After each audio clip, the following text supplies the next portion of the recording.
होंगे, आप लोग स्वस्थ होंगे, मस्त होंगे। आज का दिन आपका शुभ हो। मैं ब्यूटी पांडे दिल्ली से बात कर रही हूँ। आज की मीटिंग बहुत खास एवं शानदार होने वाली है। आज सभी पार्टिसिपेंट का मैं मोस्ट वेलकम करती हूँ। आज जितने लोग आए हैं यहाँ पे कुछ न कुछ नया सीखने के लिए ही आए हैं। मॉर्निंग की मीटिंग में एक एनर्जी के साथ आप लोग मॉर्निंग की मीटिंग में इकट्ठा हुए हो, तो मैं इनवाइट करती हूँ, मैं मोस्ट वेलकम करती हूँ। आप राज बहादुर सर आइए और आगे की मीटिंग को कंटिन्यू कीजिए। नमस्कार साथियों,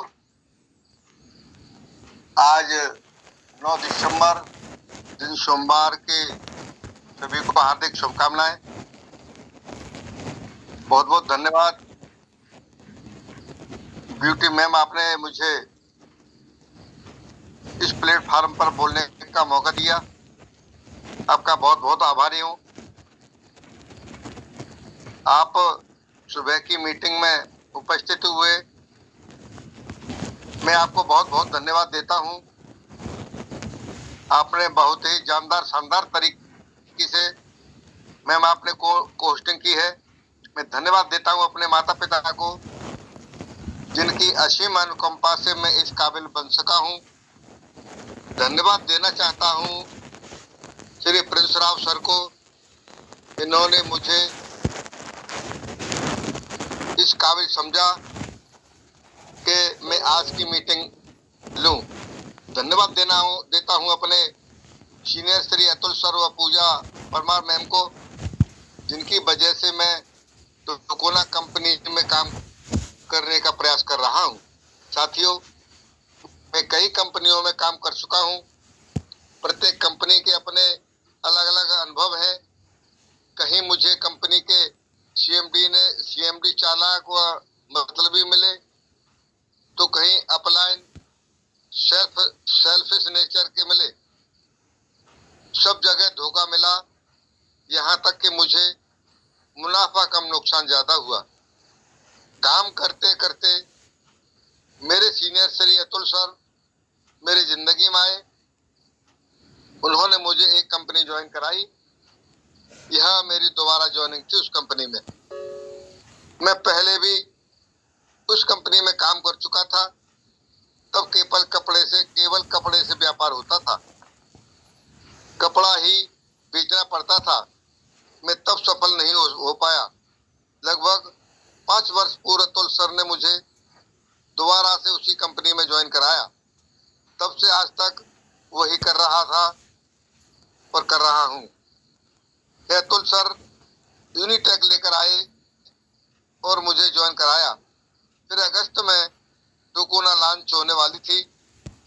मैंने अगस्त के महीने में ही कंपनी के लिए 12,987 रुपए दे दिए। अंदर मैंने एक 12,987 रुपए दे दिए, क्योंकि मैं श्री प्रिंस राव सर के विचारों से काफी प्रभावित हुआ। उनके अंदर मैंने एक परोपकारी इंसान की तस्वीर देखी। मैंने पाया कि ये हमारी जिंदगी में हुए नुकसान की भरपाई कर सकते हैं। मैंने बिना सोचे समझे अतुल सर के माध्यम से पैसे जमा करा दिए। तब से मैं टोकोना में काम कर रहा हूँ। टोकोना में ज्वाइन के बाद मेरे परिवार में एक हादसा हो गया। मैं लगभग 1.5 माह तक डिस्टर्ब रहा। तब अब मैं रिलीव में आया हूँ। तब से काम कर रहा हूँ। अब तक मैं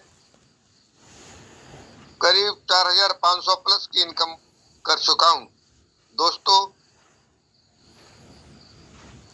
दोस्तों मैं काम का अनुभव आपसे शेयर कर रहा हूँ कि मेरी टीम हजारों की थी। मैं किन्हीं कारणों से असफल रहा, किंतु हार नहीं मानी। आज मैं जहां भी जाता हूं मुझे जवाबनामे मिलता है। लोग कहते हैं कि बहुत कुछ खोने के बाद भी आप नेटवर्किंग नहीं छोड़ पा रहे हैं। तो मैं उनको एक ही जवाब देता हूं, तो भाई साहब, मेरा 10 का नोट अगर किसी गली में गिर जाए और रेत में छुप जाए तो क्या मुझे सिक्का किसी चौराहे पर खोजना चाहिए? तो वो कहते हैं नहीं सर, सिक्का तो वही मिलेगा जहां गिरा है, जहां खोया है। तो फिर मुझे नुकसान नेटवर्किंग कंपनी में हुआ है, तो पैसा वहीं से निकलेगा, न कि किसी दूसरी जगह से।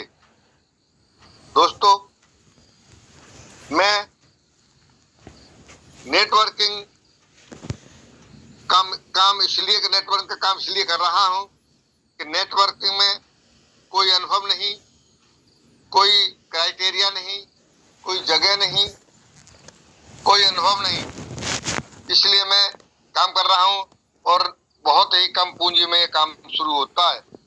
दोस्तों, ट्रेडिशनल बिजनेस अगर हम करेंगे तो हमको तो काम का अनुभव चाहिए, हमको डिग्री चाहिए।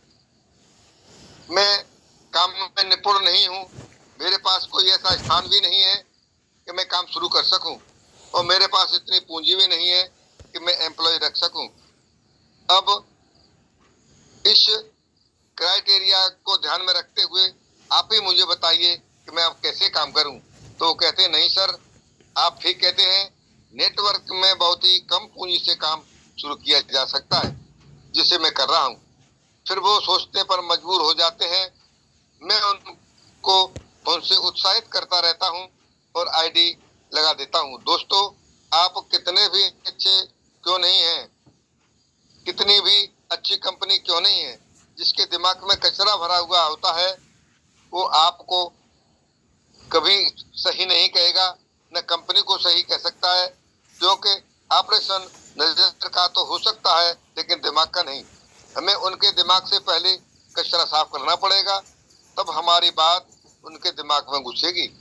दोस्तों, मुझे अतुल सर और हम सबके मेंटोर प्रिंस राव सर से बहुत सारी जानकारी मिलती रहती है, उन्हीं से प्रेरणा लेकर हम आगे बढ़ रहे हैं। दोस्तों, मैं एक अनुभव को लेकर कहानी शेयर कर रहा हूं, आप उसको बहुत गौर से सुनना।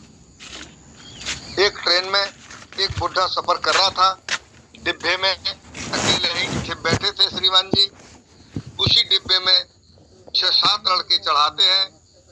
बुढ़े को देखकर उनके मन में एक शरारत सूझी।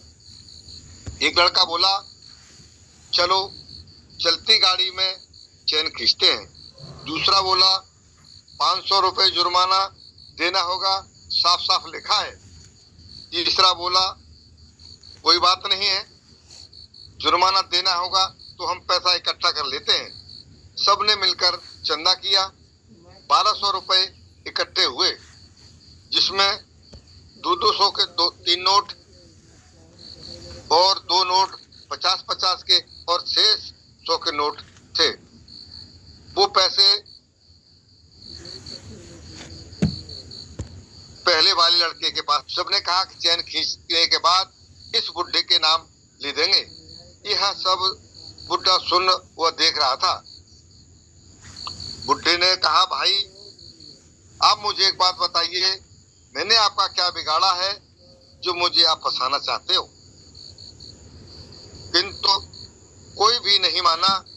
चैन खींची गई, गाड़ी रुकी, टीटी आया, सभी ने उस बुढ़े का नाम ले दिया। टीटी बोला, आपने चैन खींची? तो बुढ़ा बोला, जी हाँ, चैन मैंने ही खींची है, मेरी मजबूरी थी, मुझे चैन खींचनी पड़ी। तो टीटी ने कहा, आपके पास ऐसी क्या मजबूरी थी कि आपको चैन खींचनी पड़ी? तो बुढ़े ने कहा कि इन लड़कों ने मुझसे 1200 रुपए छीन लिए हैं, इसलिए ये मेरी मजबूरी थी, मैंने चैन खींची और ये 1200 रुपए इस लड़के के पास है। दोस्तों, टीटी बोला, क्या सबूत है तुम्हारे पास? तो बुढ़ा बोला, सर 200 के 3 नोट, 50-50 के 2 नोट और 600 के नोट हैं। लड़के की तलाशी ली गई, पैसे बरामद हुए। जब चेक किए तो बुढ़े की बात सही निकली। उसको 1200 रुपए दे दिए गए और अगले स्टेशन पर उन लड़कों को पुलिस के हवाले कर दिया गया। दोस्तों, जाते वक्त लड़कों ने बुढ़े को घूरा तो बुढ़े ने अपने बालों पर हाथ फेरते हुए इशारा किया कि ये बाल धूप में सफेद नहीं हुए हैं। दोस्तों, कहने का मतलब है से गाइडलाइन मिलती है। हमारी अपलाइन बुजुर्ग के समान ही है, हमें गाइड करते रहते हैं। हमको उनका हमेशा सम्मान करना चाहिए। हम लोग कहते हैं कि कोई अपलाइन नहीं है, हम बिना अपलाइन के आगे बढ़ सकते हैं। तो मेरी समझ में ये सब बातें निरर्थक हैं, क्योंकि आज तक कोई भी बिना माँ बाप के और बिना गुरु के आशीर्वाद के अपने मुकाम तक नहीं पहुंच पाया है। शायद गुरु के लिए कहा गया है कि गुरु गोविंद दोनों खड़े, काके लागू पाए, बलिहारी गुरु आपने गोविंद दिया मिलाए। दोस्तों, अगर गुरु नहीं होते तो हम गोविंद से नहीं मिल पाते। दोस्तों, आगे गुरु के लिए एक शब्द और कहा है कि गुरु कुम्हार शिष कुंभ है, गड़ गड़ काढ़े खोट, अंतर हाथ सराह दे, बाहर मारे चोट। इसके एवज में एक बात और कही गई है कि मानव ऐसा चाहिए जैसे सूप सुभाए, सार सार को गहिर है, थोता दे उड़ाए।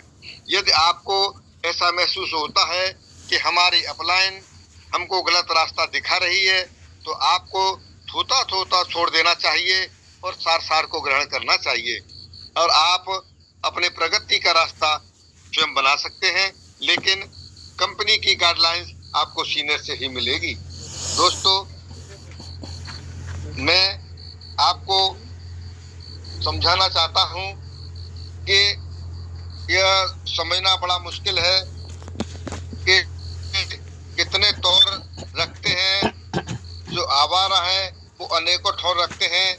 मेरे मालिक बचाना ऐसे लोगों से जो अपने जुबा पर कुछ और दिल में कुछ और रखते हैं। दोस्तों, मैं आप लोगों को ज़्यादा नहीं कहना चाहूँगा, क्योंकि मेरे पास इतना वक्त नहीं है, इतनी जानकारी नहीं है। मैं आप लोगों को कहना चाहूँगा कि जैसे जैसे आप और हम सफलता की सीढ़ियाँ चढ़ते हैं, आपके साथ एसोसिएट डाउनलाइन की फौज खड़ी हो जाती है। यदि आप अच्छे लीडर हैं तो वो आपके वक्त बन जाते हैं। जैसा आप करते हैं वैसी ही नकल करते हैं और बनने का पूरा प्रयास करते हैं।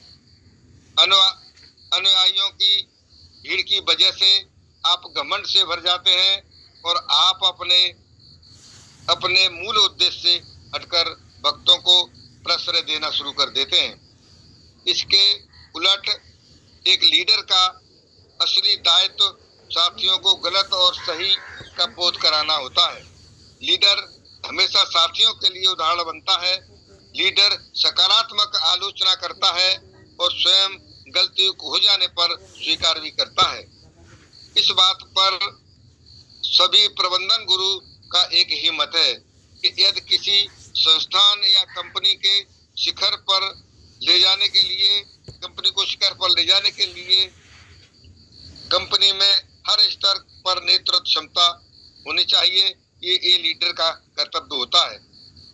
वे धनी लोग तभी कामयाब होते हैं, धनी तभी बनते हैं जब अपने नेतृत्व क्षमता को निखारते हैं। लोग कंपनी के भले बुरे को देखते हुए कठिन निर्णय ले सकते हैं। ऐसे व्यक्ति हमेशा उन्नति करते हैं और अपने स्वार्थ को किनारे पर रखकर कंपनी के बारे में सोचते हैं।